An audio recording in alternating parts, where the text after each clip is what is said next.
السلام عليكم ورحمة الله وبركاته. الحمد لله رب العالمين، والصلاة والسلام على رسوله الأمين وعلى آله وصحبه أجمعين، أما بعد. يا أيها الذين آمنوا اتقوا الله حق تقاته ولا تموتن إلا وأنتم مسلمون. اللهم رب اشرح لي صدري ويسر لي أمري واحلل عقدة من لساني يفقهوا قولي. أعوذ بالله من الشيطان الرجيم. بسم الله الرحمن الرحيم. الذي جعل لكم الأرض مهدا وسلك لكم فيها سبلا وأنزل من السماء ماء فأخرجنا به أزواجا من نبات شتى كلوا وارعوا أنعامكم إن في ذلك لآيات لأولي النهى. ഏറെ ആദരണീയരായ സത്യവിശ്വാസികളെ, വിശ്വാസിനികളെ, ഏകനായ പടച്ചവന്റെ വിധിവിലൊക്കെ ജീവിതത്തിൽ ശ്രദ്ധിച്ച് സൂക്ഷിച്ച് അള്ളാഹുവിനെ ഇഷ്ടപ്പെടും വിധം ജീവിതം ക്രമീകരിച്ചുകൊണ്ട് ഈ ലോകത്തും പരലോകത്തും ശ്രേഷ്ഠരായ അടിമകളുടെ കൂട്ടത്തിൽ ഉൾപ്പെടുന്നതിന് വേണ്ടി പ്രാർത്ഥിക്കുകയും പ്രവർത്തിക്കുകയും ചെയ്യണേ എന്ന് എല്ലാവരെയും ആദ്യമായി ഓർമ്മപ്പെടുത്തുന്നു, പ്രത്യേകമായി വസിയത്ത് ചെയ്യുന്നു. പരിശുദ്ധ ഖുർആനിലെ 20-ാം അധ്യായം സൂറത്ത് ത്വാഹയിലെ 21-ാമത് ക്ലാസ്സിൽ ഇന്ന് നമ്മൾ പരിശോധിക്കുന്നത് കഴിഞ്ഞ ദിവസം നമ്മൾ സംസാരിച്ച 53-ാമത്തെ ആയത്തിന്റെ അവസാന ഭാഗം മുതൽക്കാണ്. ഇൻഷാ അല്ലാഹ് നമുക്ക് ക്ലാസ്സിലേക്ക് പ്രവേശിക്കാം. സന്ദർഭം അറിയാം. മൂസാ നബി അലൈഹിസ്സലാമയോട് ഫറോവ കഴിഞ്ഞ കാല സമുദായക്കാരുടെ അവസ്ഥ എന്താണ് എന്ന് ചോദിക്കുമ്പോൾ അതിന് മറുപടി ആയിക്കൊണ്ട് അദ്ദേഹം പറയുന്നത് ഖാല ഇൽമുഹാ ഇൻദ റബ്ബി ഫീ കിതാബ് ലാ യദില്ലു റബ്ബി വലാ യൻസാ. അവരുടെ കാര്യമൊക്കെ എന്റെ റബ്ബിന്റെ അടുക്കൽ ഒരു കിതാബിലുണ്ട്. ആ റബ്ബിന് മറവി സംഭവിക്കുകയില്ല, പിഴവ് സംഭവിക്കുകയില്ല. മറവിയും പറ്റൂല, പിഴവും സംഭവിക്കൂല എന്ന് പറഞ്ഞിട്ട് പിന്നെ റബ്ബിനെ പരിചയപ്പെടുത്തുകയാണ്. ആരാണ് റബ്ബ്? الذي جعل لكم الأرض مهدا وسلك لكم فيها سبلا وأنزل من السماء ماء فأخرجنا به أزواجا من نبات شتى. ഭൂമിയെ നിങ്ങൾക്ക് തൊട്ടിലാക്കി തന്നു, ആ ഭൂമിയിൽ നിങ്ങൾക്ക് വഴികൾ ഏർപ്പെടുത്തി തന്നു, അവിടെ ആകാശത്ത് നിന്ന് വെള്ളം ഇറക്കി തന്നു, ആ വെള്ളം മുഖേന നിങ്ങൾക്ക് വ്യത്യസ്ത തരത്തിലുള്ള സസ്യങ്ങൾ ജോഡികളായി നിങ്ങൾക്ക് ഉൽപ്പാദിപ്പിച്ചു തരികയും ചെയ്തിരിക്കുന്നു എന്ന് പറഞ്ഞുകൊണ്ട് ആ റബ്ബിനെ പരിചയപ്പെടുത്തുകയാണ്. ഇതുകൊണ്ടൊന്നും അവസാനിക്കുന്നില്ല, വീണ്ടും ചില വിശദീകരണങ്ങൾ കൂടെ നൽകുന്നുണ്ട്. അപ്പൊ ഭൂമിയെ സംബന്ധിച്ചാണ് സംസാരം. ഭൂമി നിങ്ങൾക്ക് ഒരു തൊട്ടിലാണ് എന്ന് പറഞ്ഞു. ഒരു കുഞ്ഞിന് തൊട്ടില് എന്തൊക്കെ വിധത്തിൽ സുഖകരമായി ഒരുക്കുന്നുവോ അതേപോലെ യാതൊരു പ്രയാസവും നേരിടാത്ത വിധത്തിൽ ചൂടും തണുപ്പും അതിനെയൊക്കെ വകഭേദിച്ചുകൊണ്ട് അതിനൊക്കെ തടുത്തുകൊണ്ട് പ്രതിരോധിച്ചുകൊണ്ട് ജീവിക്കാൻ സാധ്യമാകുന്ന അവസ്ഥയിൽ വീണുപോകാതെ മറിഞ്ഞ് വീഴാതെ ഈ ഭൂമിയുടെ വേഗതയുള്ള കറക്കത്തിലും നിങ്ങൾക്ക് ഇവിടെ പിടിച്ചു നിൽക്കാനുള്ള സൗകര്യങ്ങൾ നൽകി. ഒരു തൊട്ടില് പോലെ ഒരു കുഞ്ഞിനെ ഒരു തൊട്ടിലിൽ താരാട്ടി ഉറക്കുന്നത് പോലെ അത്ര ഭദ്രമായിട്ടാണ്, സുഖകരമായിട്ടാണ് നിങ്ങൾക്ക് ഈ ഭൂമിയിൽ അല്ലാഹു താമസം ഒരുക്കിയിരിക്കുന്നത്. മാത്രല്ല ഇതിൽ നിങ്ങൾക്ക് ഒരുപാട് വഴികൾ ഒരുക്കി തന്നു. ആ വഴികളെ സംബന്ധിച്ചാണ് നമ്മൾ പറഞ്ഞു വന്നത്. കടലിൽ വഴികളുണ്ട്, കരയിലുണ്ട്, ആകാശത്ത് വഴികളുണ്ട്. ഓരോ വഴികളും വ്യത്യസ്തമാണ്. മല കയറി അപ്പുറത്തേക്ക് കടക്കാം, മലഞ്ചരിവിലൂടെ നടന്ന് മല ചുറ്റി ആ ലക്ഷ്യസ്ഥാനത്തെത്താം. അങ്ങോട്ട് തന്നെ വിവിധ വഴികളിലൂടെ, മലമ്പാതകളിലൂടെയും അതിന്റെ തായ്വാരങ്ങളിലൂടെയും ഒക്കെ സഞ്ചരിച്ചുകൊണ്ട് നിങ്ങൾക്ക് ഇവിടെ സഞ്ചരിക്കാം. അങ്ങനെ ഒരുപാട് വഴികൾ നിങ്ങൾക്ക് ഭൂമിയിൽ നടന്ന് നിങ്ങളുടെ ലക്ഷ്യസ്ഥാനത്തെത്താൻ വേണ്ടി അള്ളാഹു ഒരുക്കിയിരിക്കുന്നു എന്ന്. ഇനിയും ഒരുപാട് വഴികളുണ്ട് നിങ്ങൾക്ക് നിങ്ങളുടെ മുമ്പിൽ. നിങ്ങളുടെ ഉപജീവനത്തിന്റെ വഴികളുണ്ട്. കൃഷി ചെയ്യാം, കച്ചവടം ചെയ്യാം, ഖനനം നടത്താം, തൊഴിലെടുക്കാം. പലതരത്തിലുള്ള മാർഗങ്ങളിലൂടെയും മനുഷ്യന് അവന്റെ ജീവിത ആവശ്യങ്ങൾ കണ്ടെത്താനുള്ള വഴികൾ അവന്റെ മുമ്പിലുണ്ട്. ഇതൊക്കെയും വഴികൾ എന്ന് പറയുന്ന ആ സംഗതികളുടെ ഉള്ളിൽ വരുന്നു എന്ന് നമ്മൾ പറഞ്ഞു. അതേപോലെ മനുഷ്യരെ ഇവിടെ ദുർമാർഗത്തിന്റെയും സന്മാർഗത്തിന്റെയും വഴികളുണ്ട് കേട്ടോ. ആ വഴികൾ നിങ്ങൾക്ക് ഇവിടെ അള്ളാഹു ഒരുക്കി തന്നിരിക്കുന്നു. മനുഷ്യനെ പടച്ചവനിലേക്ക് എത്താനുള്ള ആത്മീയവും ധാർമ്മികവുമായ വഴികൾ, സന്മാർഗത്തിന്റെ വഴികൾ അള്ളാഹു ഒരുക്കിയിട്ടുണ്ട്. അതിന് പ്രവാചകന്മാരെ അയച്ചിട്ടുണ്ട്, വേദഗ്രന്ഥങ്ങൾ നൽകിയിട്ടുണ്ട്. അങ്ങനെ ഒരുപാട് വഴികൾ മനുഷ്യന്റെ മുമ്പിലുണ്ട്. മനുഷ്യന് അറിവിന്റെ വഴികളുണ്ട്. അറിവ് നേടാൻ എന്തൊക്കെ വഴികളാണ് മനുഷ്യന്റെ മുമ്പിലുള്ളത്. നാടും നഗരവും ഒക്കെ എത്ര വിദൂരതയിലാണെങ്കിലും അതിനൊക്കെ തൊട്ടടുത്തേക്ക് കൊണ്ടുവരാൻ മാത്രം സാധ്യമായ സംവിധാനങ്ങൾ ഇവിടെയുണ്ട്. ആശയവിനിമയത്തിന്റെ ഒരുപാട് വഴികൾ അള്ളാഹുവിന്റെ അനുഗ്രഹമാണ് എന്ന് മനസ്സിലാക്കുക. അപ്പൊ സുബുലൻ എന്നത് വെറും ഭൗതികമായ പാതകളെ മാത്രമല്ല, വേറെയും പല കാര്യങ്ങളെയും സൂചിപ്പിക്കുന്നുണ്ട് എന്ന് പണ്ഡിതന്മാർ വിശദീകരിച്ചത് വെറുതെയല്ല. മനുഷ്യന് അറിവ് നേടാനുള്ള വഴികൾ, മനുഷ്യന് പരസ്പരം ബന്ധപ്പെടാനുള്ള വഴികൾ, ദൂരങ്ങളിൽ നിൽക്കുന്ന ആളുകൾക്ക് പരസ്പരം അടുത്തേക്ക് വരാനുള്ള വഴികൾ, അങ്ങനെ എത്ര വഴികളാണ് അള്ളാഹു ഈ ഭൂമുഖത്ത് ഒരുക്കിയിരിക്കുന്നത് എന്ന് നിങ്ങളൊന്ന് ആലോചിച്ച് നോക്കൂ. അനുഗ്രഹീതമായ ഒരു പദമാണ്. അപ്പൊ ഈ ആയത്ത് അല്ലദീ ജഅലകുമുൽ മഹ്ദാ വസലകലകും ഫിഹാ സുബുലാ വഅൻസല മിനസ് സമാഇ മാഅ ഫഅഖ്റജ്നാ ബിഹി അസ്വാജാ മിൻ നബാത്തിൻ ശത്താ മഹ്ദൻ സുബുലൻ മാഅൻ അസ്വാജൻ ശത്താ എന്നൊക്കെ ഈ പദങ്ങളില്ലേ. ഈ പദങ്ങളൊക്കെ നമ്മൾ ഓതുമ്പോ ഒരു പ്രത്യേക താളവും ശബ്ദഭംഗിയും ഒക്കെ നമുക്ക് ലഭ്യമാകുന്നില്ലേ. അത്രയും സുന്ദരമായ ഒരായത്താണിത്. ഈ ആയത്തിൽ ഒരു മാസ്മരികമായ ഒരു ശബ്ദഭംഗി ഈ പദങ്ങൾ ഓരോന്നും കേൾക്കുമ്പോ നമുക്ക് തോന്നുന്നില്ലേ. അല്ലദീ ജഅല ലക്കുമുൽ അർള മഹ്ദാ വസലക ലക്കും ഫീഹാ സുബുലാ വഅൻസല മിനസ് സമാഇ മാഅ ഫഅഖ്റജ്നാ ബിഹി അസ്വാജൻ മിൻ നബാത്തിൻ ശത്താ. അങ്ങനെ ഏറെ ശബ്ദഭംഗിയുള്ള ഈ ഒരു ആയത്തിൽ അള്ളാഹു പക്ഷേ വ്യത്യസ്ത അനുഗ്രഹങ്ങളുടെ പരമ്പരയാണ് നമുക്ക് അള്ളാഹു ഇവിടെ ഈ ആയത്തിൽ നമുക്ക് വരച്ച് കാണിച്ചു തരുന്നത്. എന്തൊക്കെയാണത്? ഭൂമിയെ നിങ്ങൾക്ക് വാസയോഗ്യമാക്കിയിരിക്കുന്നു, അതിൽ വടികൾ ഉണ്ടാക്കിയിരിക്കുന്നു, അതിൽ വെള്ളം ഇറക്കിയിരിക്കുന്നു, അതിൽ സസ്യങ്ങളെ മുളപ്പിച്ചിരിക്കുന്നു. ആ സസ്യങ്ങളൊക്കെ വിവിധ തരത്തിലുള്ളതാണ്. അങ്ങനെ ഒന്നിനു പുറകെ മറ്റൊന്നായി ഒരുപാട് അനുഗ്രഹങ്ങൾ വിശദീകരിക്കുന്ന, അനുഗ്രഹത്തിന്റെ ഒരുപാട് കാര്യങ്ങളെ വിശദീകരിക്കുന്ന ഒരു ആയത്തായിട്ട് ഇവിടെ നമുക്ക് കാണാം. മാത്രല്ല, നിങ്ങൾ കണ്ടില്ലേ, ജഅലലക്കും സലക്കലക്കും ലക്കും ലക്കും എന്നിങ്ങനെ ആവർത്തിക്കുന്നത്. എന്താണ് ആവർത്തനം? നിങ്ങൾക്ക് വേണ്ടി എന്നാണല്ലോ പറഞ്ഞത്. അള്ളാഹു നമ്മളോട് സംസാരിക്കുകയാണ്. നിങ്ങൾക്ക് വേണ്ടിയാണ് ഈ അനുഗ്രഹങ്ങളൊക്കെ ഒരുക്കിയിരിക്കുന്നത്.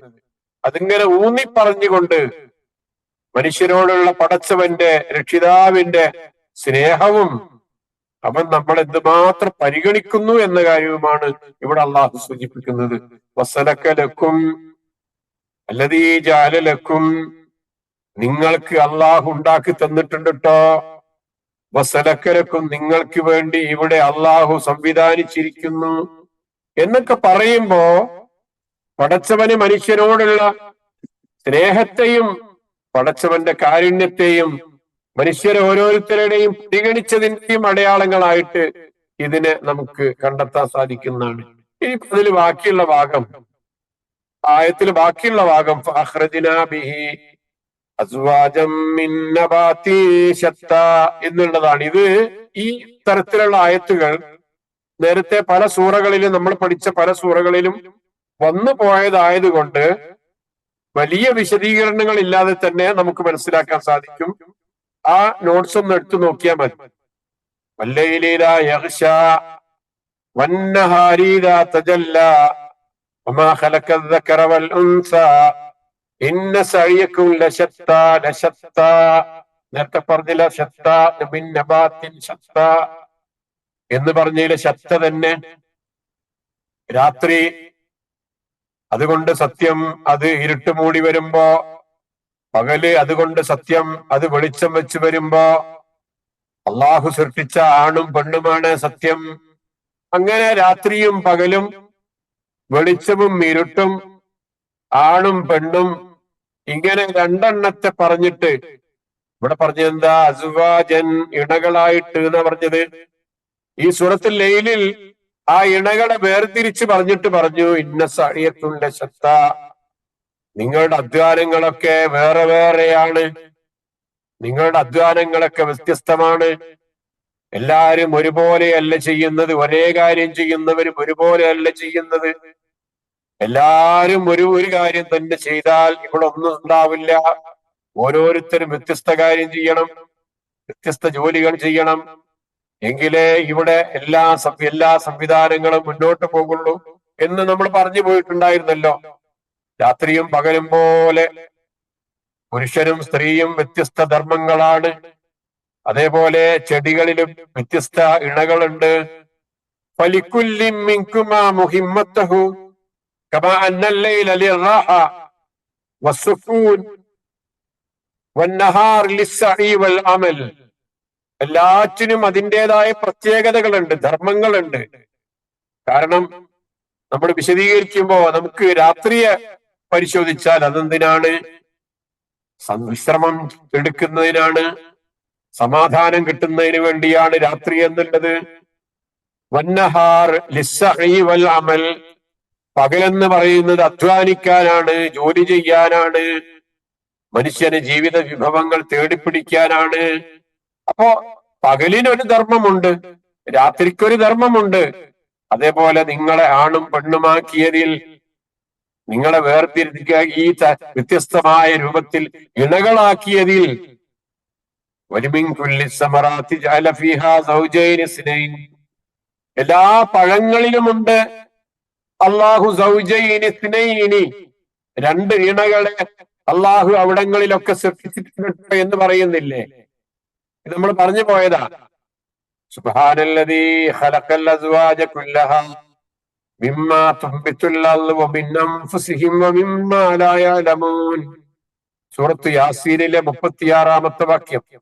സൂറത്ത് യാസീൻ നമ്മൾ പഠിച്ചതാണല്ലോ. അള്ളാഹുവിന്റെ സൃഷ്ടികൾ ലോകത്ത് അവയുടെ വംശം നിലനിർത്തുന്നത് ഇണചേർന്നുകൊണ്ടാണ്. ഒരു പ്ലസും ഒരു മൈനസും. ഇണകളായിക്കൊണ്ടാണ് എല്ലാ വസ്തുക്കളെയും അള്ളാഹു സൃഷ്ടിച്ചത് പറഞ്ഞു. അവിടെ മനുഷ്യരെ പരിശോധിച്ചാൽ വെറും ലൈംഗിക ദാഹശമനത്തിന് ഉപരിയായിട്ട് ആണും പെണ്ണും തമ്മിൽ അവരുടെ മാനസികമായി സംതൃപ്തി ലഭിക്കുന്ന മറ്റെന്തോ ഒന്ന് ദേഹത്തിനപ്പുറം ദേഹി അനുഭവിക്കുന്നുണ്ട്, അല്ലെ?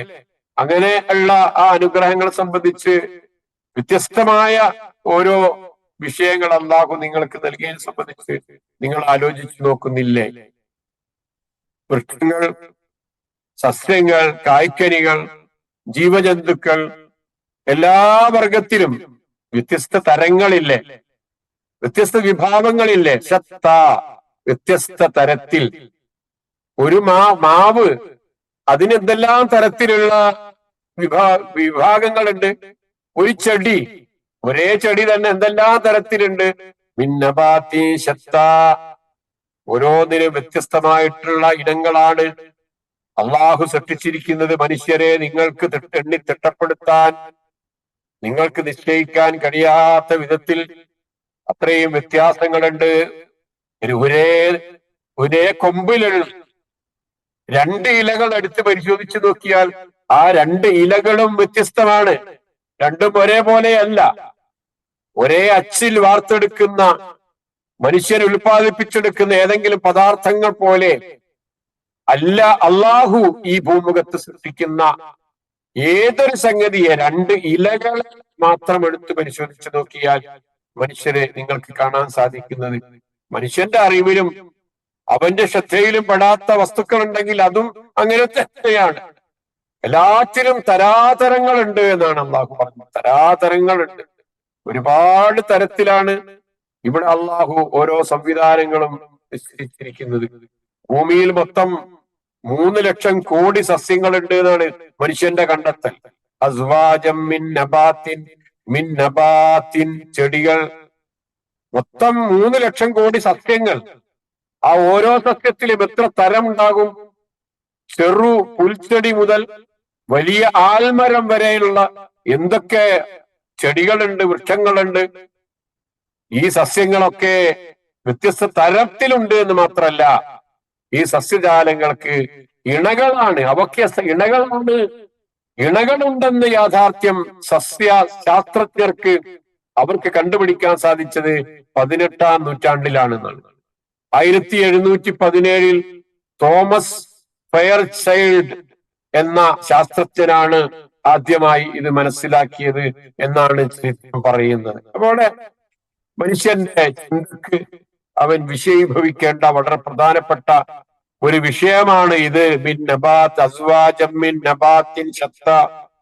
ഓരോ ഇനങ്ങളിലും വ്യത്യസ്തമായ ഇണകളുണ്ട് എന്നുള്ളത്. ഓരോ ഇനങ്ങളിലും ഓരോന്നിന്റെയും ആകാരത്തിനും വ്യാപനത്തിനും വളർച്ചക്കും ഒക്കെ നിർണിതമായ പരിധികൾ നിശ്ചയിച്ചുകൊണ്ട് ആ പരിധികൾ വിട്ടുകിടക്കാൻ ഒന്നിനും സാധ്യമല്ലാത്ത വിധത്തിൽ ഇവിടെ അള്ളാഹു ഒരുപാട് സംവിധാനം. ഒരു ആൽമരം ഇത്രയേ വളരാൻ പാടുള്ളൂ എന്ന്, ഒരു ചെറിയ പനനീർ ചെടി ഇത്രയേ വളരാൻ പാടുള്ളൂ എന്ന് അതിനൊരു നിശ്ചയമുണ്ട്. അതിലുണ്ടാകേണ്ട, ഉൽപ്പാദിപ്പിക്കേണ്ട തടിയും തണ്ടും ആകാരവും ഇലകളും വള്ളിയും എല്ലാം തന്നെ എങ്ങനെയൊക്കെയാണ്, അതിന്റെ പരിണാമം എന്തായിരിക്കണം എന്നതിനൊക്കെ സംബന്ധിച്ച് ഇവിടെ നിശ്ചയിക്കപ്പെട്ടിട്ടുണ്ട്. ആരാണ് അത് നിശ്ചയിച്ചു കൊടുത്തത്? പടച്ച തമ്പുരാനല്ലാതെ പറവ നിനക്ക് കഴിയോ എന്നാണ് ഈ ചോദ്യം. അപ്പൊ മനുഷ്യനെ അതേപോലെ മറ്റു ജീവജാലങ്ങളെ ഒറ്റ ഇനം മാത്രമാക്കാതെ 2 വർഗങ്ങളാക്കി, അസ്വാജുകളാക്കിയിട്ടാണ് അള്ളാഹു സൃഷ്ടിച്ചിരിക്കുന്നത്. ചിലപ്പോ പരിശോധനക്ക് വിധേയമാക്കിയാൽ നിർമ്മാണത്തിന്റെ ഫോർമുല ഒന്നായിരിക്കും, പക്ഷെ രണ്ടിന്റെയും ശരീരഘടനയും മാനസിക ഗുണങ്ങളും വികാരങ്ങളും പ്രവണതകളും ഒക്കെ ഭിന്നമാണ്. നിർമ്മാണത്തിന്റെ ഫോർമുല പരിശോധിച്ചാൽ ഒന്നായിരിക്കാം. മനുഷ്യൻ എന്നുള്ള നിലക്ക് ആണിന്റെയും പെണ്ണിന്റെയും ഒക്കെ ആ നിർമ്മാണത്തിലെ ഫോർമുല പരിശോധിച്ചാൽ രണ്ടും ഒന്നാണെന്ന് നിങ്ങൾക്ക് തോന്നിയേക്കാം. പക്ഷേ അതിന്റെ ശരീരഘടന, മാനസിക ഗുണങ്ങൾ, വികാരങ്ങൾ, പ്രവണതകൾ അതൊക്കെ വ്യത്യസ്തമാണ്. എന്നാൽ ഓരോന്നും മറ്റേതിനെ ഒത്ത ജോഡിയാവുക എന്ന ഒരു യോജിപ്പുണ്ടായിട്ടുണ്ട്. അതാണ് അസ്വാജിൻ എന്ന വാക്കിന്റെ അർത്ഥം. ഒന്നിന് മറ്റൊന്നിന് ജോഡിയാവുക എന്നാണ്. ഒന്ന് മറ്റൊന്നിനോട് ചേരുമ്പോഴാണ് പൂർണ്ണത ലഭിക്കുന്നത് എന്ന്.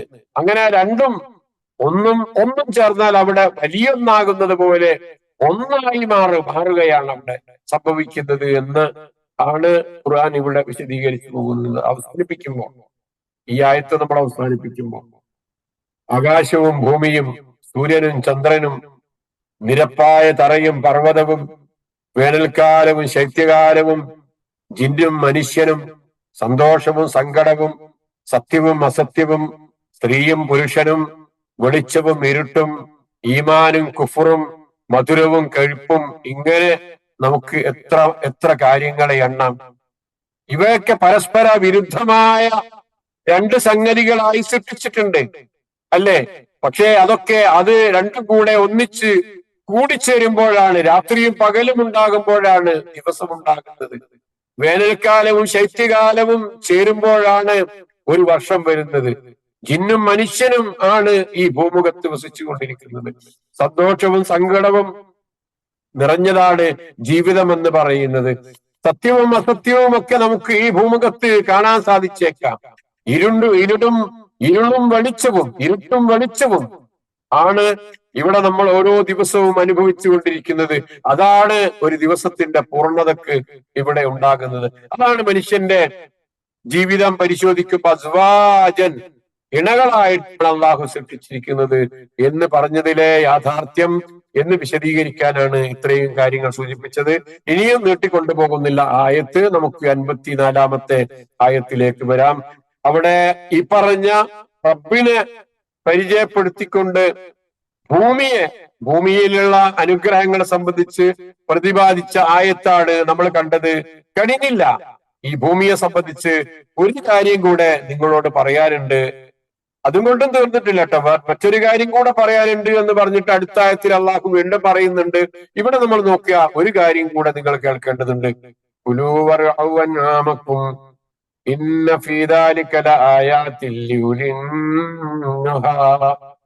നിങ്ങൾ തിന്നുകയും നിങ്ങളുടെ കന്നുകാലികളെ മേക്കുകയും ചെയ്തു കൊള്ളുക. ബുദ്ധിമാന്മാർക്ക് അതിൽ ദൃഷ്ടാന്തങ്ങളുണ്ട്. നിങ്ങൾ തിന്നുകയും നിങ്ങളുടെ കന്നുകാലികളെ മേക്കുകയും ചെയ്യുക. പുലു, നിങ്ങൾ തിന്നോളൂ. വറഅനാമക്കും, നിങ്ങളുടെ കന്നുകാലികളെ നിങ്ങൾ മേക്കുകയും ചെയ്യുക. വറഅ, നിങ്ങൾ മേക്കുക, കാലികൾക്ക് തീറ്റ കൊടുക്കുക, മേച്ചു നടന്നോളൂ എന്ന്. അൻആമക്കും, നിങ്ങളുടെ കന്നുകാലികൾ എന്ന് പറയുന്നത് ഒട്ടകവും പശുവും ആടും തുടങ്ങിയവയാണ് എന്ന് നമുക്കറിയാം. ഇന്ന ഫീ ദാലിക, തീർച്ചയായും അതിലുണ്ട്, ലആയാത്തിൻ, നിശ്ചയമായും ദൃഷ്ടാന്തങ്ങൾ, ലിഉലിന്നുഹ, നുഹ ഉള്ളവർക്ക്. നുഹ എന്ന് പറഞ്ഞാൽ ബുദ്ധി, വിവേകം. ബുദ്ധിയുള്ളവർക്ക് വേണ്ടി, ലിഉലിന്നുഹ, ബുദ്ധിയുള്ളവർക്ക് ഇതിൽ ഏറെ ദൃഷ്ടാന്തമുണ്ട് എന്ന് പറഞ്ഞിട്ട് ഭൂമിയെ സംബന്ധിച്ച് അള്ളാഹു വിശദീകരിക്കുന്നത് അവിടെ നിങ്ങൾക്ക് തിന്നാനുണ്ട്, നിങ്ങളുടെ കന്നുകാലികൾക്ക് തിന്നാനുമുണ്ട് എന്ന് പറയാ. അപ്പൊ ഇവിടെ ഭക്ഷണത്തെ സംബന്ധിച്ചാണ് സൂചിപ്പിച്ചത്. ഭക്ഷണത്തിന് മനുഷ്യന് ഉടമസ്ഥാവകാശം നൽകിയിട്ടുണ്ട്. പക്ഷെ ഭാഗികമായ ഉടമസ്ഥാവകാശമാണ് നൽകിയത്. അത് അവകാശമുണ്ട് മനുഷ്യന്. ഇവിടെ അതാരുടേതാണെന്ന് ചോദിച്ചാൽ അതെന്റെ പറമ്പാണ്, അതിലുള്ള തെങ്ങ് എന്റേതാണ്, ആ പാടം എന്റേതാണ്, ആ പാടത്ത് വിളഞ്ഞു നിൽക്കുന്ന നെല്ല് എന്റേതാണ് എന്നൊക്കെ മനുഷ്യന് പറയാൻ സാധ്യമാകുന്ന വിധത്തിൽ ഭാഗികമായ ഉടമസ്ഥാവകാശം മനുഷ്യന് നൽകിയിട്ടുണ്ട്. കാരണം ശരീരത്തിൽ കൊഴുപ്പും മാംസവും ആയി സംഭരിക്കുന്ന ഊർജം കൊണ്ട് മനുഷ്യന് ഒരു മാസം വരെ വിശപ്പ് സഹിക്കാൻ കഴിഞ്ഞു എന്ന് വരാം. എന്നാൽ ഈ സാവകാശം അങ്ങനെ ഒരു മാസം വരേക്കും അവന് വിശപ്പ് സഹിച്ചുകൊണ്ട് വെള്ളം മാത്രം കുടിച്ചുകൊണ്ടൊക്കെ അവന് ജീവിക്കാൻ സാധ്യമാകുന്ന ഒരവസ്ഥയിൽ അവന് ഭക്ഷണം തേടാനും മറ്റുള്ളവരിൽ നിന്ന് സഹായം ലഭ്യമാക്കുവാനുള്ള അവസരം ഈ ഭൂമുഖത്ത് ഒരുക്കിയിട്ടുണ്ട്. കുലു, നിങ്ങൾ തിന്നോളൂ, നിങ്ങൾക്ക് തിന്നാനുള്ളത് ഇവിടെയുണ്ട്. മനുഷ്യരെ, നിങ്ങൾക്ക് ഒരുപക്ഷെ ഒരു മാസക്കാലത്തോളം വിശപ്പ് സഹിച്ചുകൊണ്ട് കഴിയാനുള്ള സാധ്യതകൾ നിങ്ങൾക്കുണ്ടാകാം. അതുകൊണ്ട് തന്നെ അത് നിങ്ങൾക്ക് ഭാഗികമായി നിങ്ങൾക്ക് ഭക്ഷണം നിങ്ങളുടേത് എന്ന് ഉടമപ്പെടുത്തി തന്നിരിക്കുന്നു എന്ന് വേണമെങ്കിൽ നിങ്ങൾ പറഞ്ഞോളൂ എന്ന്. വെള്ളത്തിന്റെ അവസ്ഥ എന്താണ്? വെള്ളമില്ലാതെ ഏതാനും ദിവസങ്ങൾ മാത്രമേ, 3 മുതൽ 10 ദിവസം വരെ ഒരുപക്ഷെ അതിജയിക്കാൻ സാധിച്ചേക്കാം എന്നാണ് പറയപ്പെടുന്നത്. അതിനാൽ വെള്ളത്തിന്മേലുള്ള ഉടമസ്ഥത മനുഷ്യര് ഭക്ഷണത്തെക്കാൾ കുറവാണ്. ഭക്ഷണത്തിന്റെ കാര്യത്തിൽ അതെന്റേതാണ് എന്ന് പറയാനുള്ള അവകാശം മനുഷ്യന് കുറെയൊക്കെ നൽകിയിട്ടുണ്ട്. എന്നാൽ വെള്ളത്തിന്റെ പേരിൽ വെള്ളത്തിന്റെ അവകാശം പറയാൻ അതെന്റെ മാത്രം കിണറാണ്, അതെന്റെ മാത്രം വെള്ളമാണ്, അതെന്റെ മാത്രം നദിയാണ്, എന്റെ മാത്രം ഉറവയാണ് എന്ന് പറയാനുള്ള അവകാശം ഇത്രത്തോളം മനുഷ്യന് നൽകിയിട്ടില്ലട്ടോ. അത് നമ്മൾ പഠിച്ചതാണ്, കുറെ സംഭവങ്ങളുണ്ട് അതുമായിട്ട് ബന്ധപ്പെട്ട് പറയാൻ. അതേപോലെ മനുഷ്യന്റെ അടിസ്ഥാന ആവശ്യമാണ് വായു, ഇല്ലേ? വായുവിനെ സംബന്ധിച്ചുള്ള അവസ്ഥ എന്താ? വായുവില്ലാതെ ഒരു നിമിഷം പോലും ജീവിക്കാൻ മനുഷ്യന് സാധ്യമല്ല. അതുകൊണ്ട് അള്ളാഹുവിന്റെ കാരുണ്യമാണ് നമ്മൾ മനസ്സിലാക്കുക. വായു ആരുടെയും ഉടമസ്ഥതയിൽ അള്ളാഹു ആക്കി കൊടുത്തിട്ടില്ല. ഭക്ഷണത്തിന് കുറച്ചൊക്കെ അവകാശമുണ്ട്, വെള്ളത്തിന് അത്രയും ഇല്ല, വായുവിന് തീരെയുമില്ല. പടച്ചവൻ ആ നിലക്കാണ് മനുഷ്യന്റെ അടിസ്ഥാന ആവശ്യങ്ങളെ ഇവിടെ നിർണയിച്ചിരിക്കുന്നത്, നിശ്ചയിച്ചിരിക്കുന്നത് എന്ന് മനുഷ്യൻ തിരിച്ചറിയാം. നമ്മൾ എന്ത് പറഞ്ഞു എന്നറിയോ? മനുഷ്യൻ ഭക്ഷണത്തെ പറ്റി ആലോചിക്കുമ്പോ ചില സംഗതികൾ അറിയേണ്ടതുണ്ട്. എന്താണ് മനുഷ്യന് കഴിക്കേണ്ടത്? കഴിച്ചോളൂ എന്ന് പറഞ്ഞു, കുലു തിന്നോളൂ എന്ന് പറഞ്ഞു. പക്ഷെ എന്താ കഴിക്കേണ്ടത്? എന്ത് കഴിക്കരുത്? എത്ര കഴിക്കണം? എങ്ങനെ കഴിക്കണം? ഇതൊക്കെ പരിശുദ്ധ ഖുർആൻ നമുക്ക് പറഞ്ഞു തരുന്നുണ്ട്. കുലു, നിങ്ങൾ തിന്നുക എന്ന കൽപ്പനയിൽ നിന്നാണ് ഈ ആയത്ത് ആരംഭിക്കുന്നത്. ഒരു കൽപ്പനയാണ്, നിങ്ങൾ തിന്നോളൂ എന്ന് പറഞ്ഞുകൊണ്ടാണ് ആരംഭിക്കുന്നത്. അപ്പോ സൃഷ്ടാവായ അള്ളാഹു മനുഷ്യന് ജീവൻ നൽകിയിട്ട് ആ ജീവൻ നിലനിർത്താൻ ആവശ്യമായ ഘടകങ്ങളും റബ്ബ് ഒരുക്കിയിട്ടുണ്ട്. ഇവിടെ നിങ്ങൾക്ക് ജീവൻ നൽകി, പക്ഷേ പടച്ചവൻ ജീവൻ നിലനിൽക്കാൻ ആവശ്യമായ വിധത്തിൽ ഇവിടെ അള്ളാഹു അതിനാവശ്യമായ സംഗതികളും ഈ ഭൂമുഖത്ത് അള്ളാഹു നിശ്ചയിച്ചു തന്നിട്ടുണ്ട് എന്ന് തിരിച്ചറിയുക എന്നാണ് ഇവിടെ സൂചിപ്പിക്കുന്നത്. പിന്നെ എന്താണ് നോക്കി, എന്ത് കഴിക്കണം? യാ യുഹന്നാസ് കുലൂ മിമ്മാ ഫിൽ അർളി ഹലാലൻ തയ്യിബാ, മനുഷ്യരെ ഭൂമിയിൽ നിന്ന് നിങ്ങൾ തിന്നോളൂ, കുലു കുലു നിങ്ങൾ തിന്നോളൂ, ഹലാലൻ ത്വയ്യിബൻ, ഹലാലാകണം, ത്വയ്യിബാകണം, തിന്നുന്നത് അനുവദനീയമാകണം, അതേപോലെ നല്ലതുമാകണം എന്ന് പഠിപ്പിച്ചു. വഹുവല്ലദീ സഖറൽ ബഹറ ലിതഅകുലൂ മിൻഹു ലഹ്മൻ ത്വരിയ്യാ, സമുദ്രം, കടല് നിങ്ങൾക്ക് അള്ളാഹു കീഴ്പ്പെടുത്തി തന്നിട്ടുണ്ട്. അതെന്തിനാ? ലിതഅകുലൂ, നിങ്ങൾക്ക് തിന്നാനാണ്, മിൻഹു അതിൽ നിന്ന്, ലഹ്മൻ ത്വരിയ്യൻ, ഫ്രഷ് ആയിട്ടുള്ള ആഹാരം നിങ്ങൾക്ക് അതിൽ നിന്ന് കഴിക്കാനാണ്. മത്സ്യം നിങ്ങൾ കഴിക്കേണ്ട ഫ്രഷാണ്, ചീഞ്ഞതല്ല, അതില് അമോണിയ ചേർത്തതല്ല, അതില് ഒരുപാട് കാലപ്പഴക്കം ചെന്നതല്ല. അങ്ങനെയാണ് നിങ്ങൾ കഴിക്കേണ്ടത് എന്ന് അള്ളാഹു പറഞ്ഞു തന്നു. ഹലാലൻ ത്വയ്യിബൻ ലഹ്മൻ ത്വരിയ്യൻ എന്നൊക്കെ പറയുമ്പോ ശുദ്ധിയുള്ളതാണ്, ഫ്രഷായിട്ടുള്ളതാണ്, നല്ലതാണ്. അതേപോലെ അനുവദനീയം, നല്ലതായ മാത്രം പോരാ, അനുവദനീയമാകണം, അനുവദനീയമായ മാത്രം പോരാ, ത്വയ്യിബു ആകണം. പിന്നെ അതേപോലെ നമുക്ക് കാണാം, നുസ്ഖിക്കും മിമ്മാ ഫീ ബുത്തൂനിഹാ വലക്കും ഫിയാ മനാഫിഉ കസീറത്തുൻ വമിൻഹാ തഅകുലൂൻ. അതേപോലെ നിങ്ങളുടെ കാലികളിലും, ആ ഒരു പശുവിന്റെ കാര്യം പറയുമ്പോ അതിൽ നിന്ന് നിങ്ങൾക്ക് പാല് കുടിക്കാം, നിങ്ങൾക്ക് വേണ്ടിയാണ് അള്ളാഹു സംവിധാനിച്ചിരിക്കുന്നത്. വേറെയും ഒരുപാട് ഉപകാരങ്ങളുണ്ട് ആ കാലികളുടെ വിഷയത്തിൽ. അതിൽ നിന്ന് നിങ്ങൾക്ക് തിന്നാവുന്നതാണ് എന്ന് അള്ളാഹു പഠിപ്പിച്ചിട്ട് ഭൂമിയിലുള്ള ചെടികളെ സംബന്ധിച്ച്, അവിടെയുള്ള ഭക്ഷണത്തെ സംബന്ധിച്ച്, കടലിലുള്ള മത്സ്യത്തെ സംബന്ധിച്ച്, ഭക്ഷണത്തെ സംബന്ധിച്ച്, അതേപോലെ നാൽക്കാലികൾ അവയെ ഭക്ഷിക്കുന്നതിനെ സംബന്ധിച്ചൊക്കെ അള്ളാഹു വ്യത്യസ്ത ആയത്തുകളിലൂടെ നമ്മെ പഠിപ്പിച്ചിട്ടുണ്ട്. ഇനി എന്ത് കഴിക്കരുത്? വലാ തഅകുലൂ അംവാലക്കും ബൈനക്കും ബിൽ ബാത്തിൽ, ബാത്തിലായ നിലക്ക് നിങ്ങൾക്കിടയിൽ ഒന്നും തന്നെ നിങ്ങൾ തിന്നരുതേ, ബാത്തിലാണ്, അനുവദനീയമല്ല, ഹറാമാണ്. നിങ്ങൾ ഏതെങ്കിലും തരത്തിലുള്ള കച്ചറയിലൂടെ ഉണ്ടാക്കിയതാണ്, തിന്നല്ലേ. പടച്ചോൻ അനുവദിക്കാത്ത മാർഗത്തിലൂടെ ഉണ്ടാക്കിയതാണെങ്കിൽ അത് തിന്നരുത് എന്ന് പറഞ്ഞു. വലാ തഅകുലൂ അംവാലക്കും ബൈനക്കും ബിൽ ബാത്തിൽ.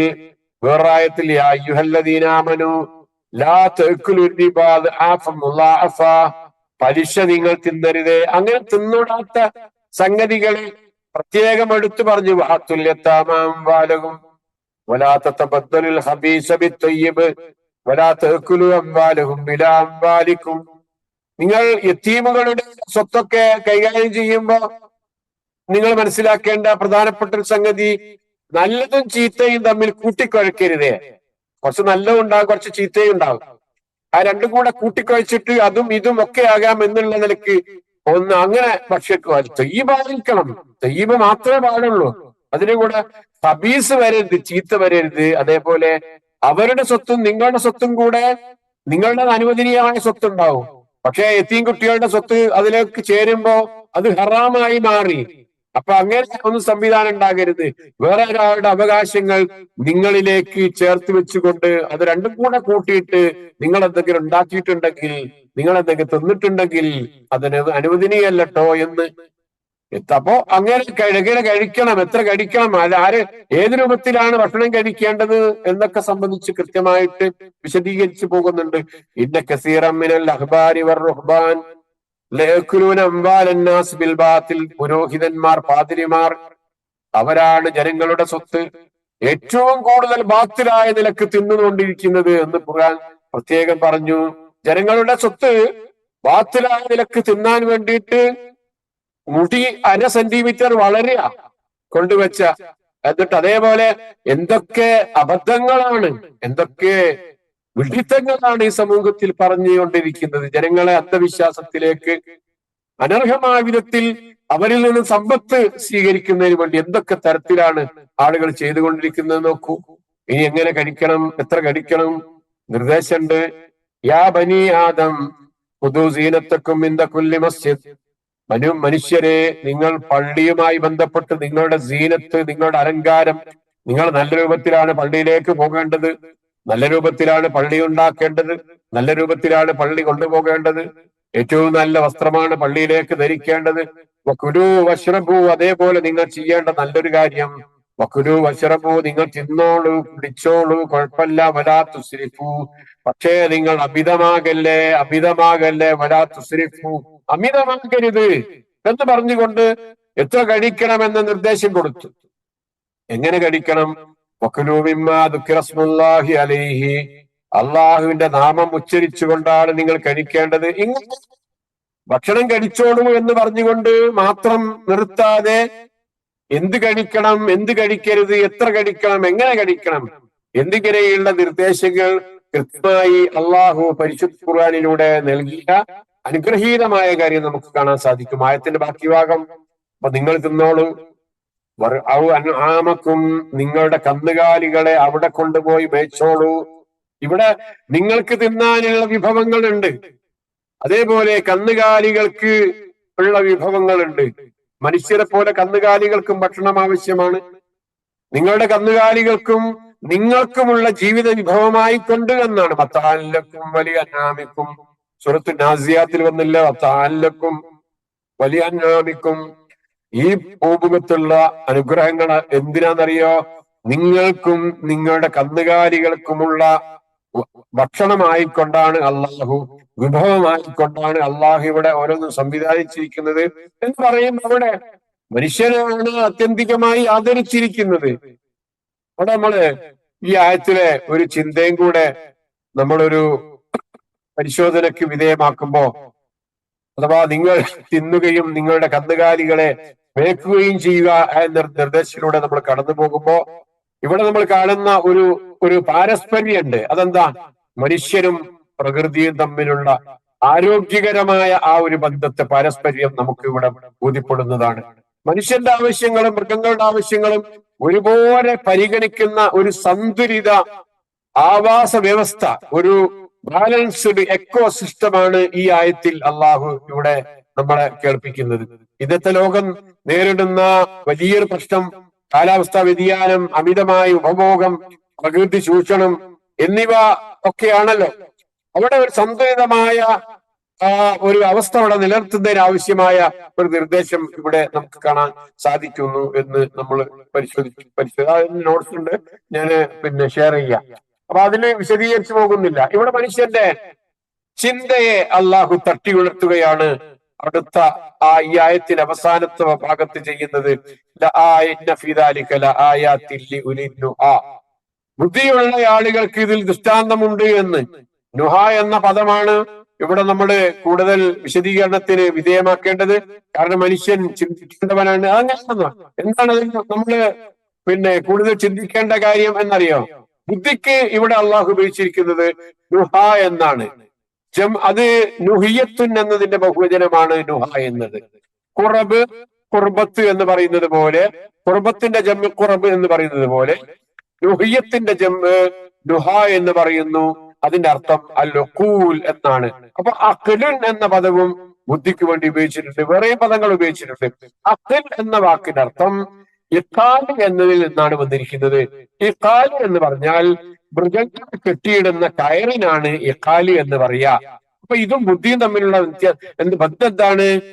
മനുഷ്യന്റെ ബുദ്ധി അവന്റെ സഹജവാസനകളെ തന്നിഷ്ടപ്രകാരം അലഞ്ഞു തിരിയാൻ വിടാതെ നിയന്ത്രിക്കാനുള്ളതാണ്. ഒരു കുറ്റി കെട്ടിയിടേണ്ടതാണ് മനുഷ്യന്റെ ബുദ്ധി എന്ന് പറയുന്നത്. ആ നിലക്ക് തന്നിഷ്ടത്തിനനുസരിച്ച് അലഞ്ഞു തിരിയാനുള്ളതല്ല. ഭക്ഷണം കഴിക്കാനുള്ള ആഗ്രഹം ജീവൻ നിലനിർത്താനാണ്. പക്ഷെ അത് പരിധി വിട്ടാൽ ആർത്തിയും നാശവുമാകും. അപ്പൊ ആ മനുഷ്യന് ഭക്ഷണം കഴിക്കാനുള്ള ആഗ്രഹത്തിന് ഒരു പരിധി നിശ്ചയിച്ചിട്ടുണ്ട്. അവിടെയാണ് മനുഷ്യന്റെ ബുദ്ധി നിൽക്കേണ്ടത്. അതിനപ്പുറമായാൽ അത് ആ ആർത്തി, അവന്റെ പരിധി വിട്ടാൽ അത് ആർത്തിയാണ്, നാശമാണ്. അതേപോലെ പഞ്ചരഹസ്യങ്ങൾ പഠിക്കാനുള്ള ജിജ്ഞാസ മറ്റുള്ളവരുടെ സ്വകാര്യതയിലേക്ക് ഒളിഞ്ഞു നോക്കുന്ന ചാരപ്രവൃത്തിയായി മാറാൻ പാടുള്ളതല്ല. മനുഷ്യര് പഠിക്കണം, ബുദ്ധി ഉപയോഗിക്കണം.